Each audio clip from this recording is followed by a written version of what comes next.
Have the right reflexes when self-isolating. An infection outbreak is a stressful time that often requires the adoption of stringent but necessary measures. During a pandemic, people are forced to self-isolate to curb the spread of the disease and prevent new infections. It is a critical aspect of mitigating the disease, and as such, everyone should play their role adequately. Self isolation has two objectives: to protect yourself and to protect others. Knowing how to behave and act when one is alone or when they are amongst other people is essential. Therefore, you need to develop the right attitude and reflexes when self isolating. To protect yourself and the people around you, here are some behavioral do's and don'ts that should be on the tip of your fingers. Always act to limit contact.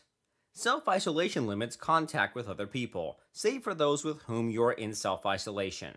Whatever you do, it should be on the top of your mind to avoid contact or physical meetings with other people, infected or not. Avoid having visitors in your house. Do not visit other people. Do not go out unless necessary, and even then, make sure you take precautions to protect yourself and to protect other people. Self monitoring is key. Always monitor yourself for the signs and symptoms of the disease.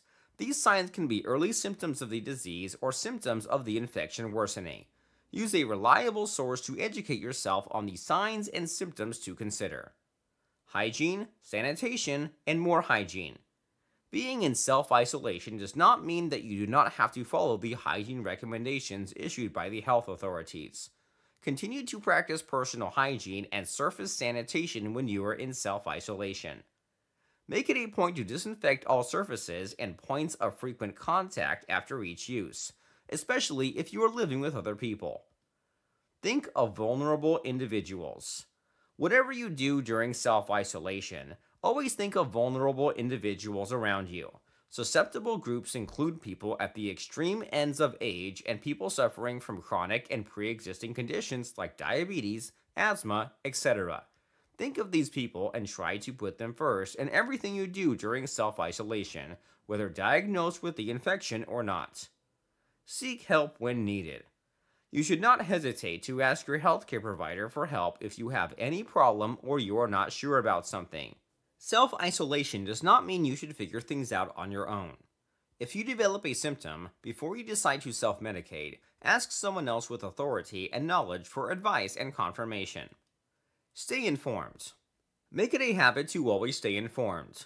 Follow news updates on the outbreak and go beyond by reading scientific articles related to the outbreak. The more you know about the disease, the better you will be equipped to help fight it. One thing though, always ensure that your sources are reliable, as lousy information is worse than no information. Think positive.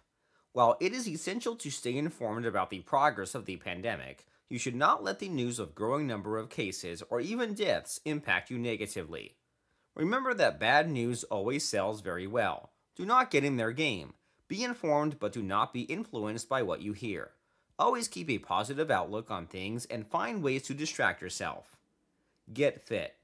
When self-isolating, it is always tempting to laze yourself on the couch in front of the TV.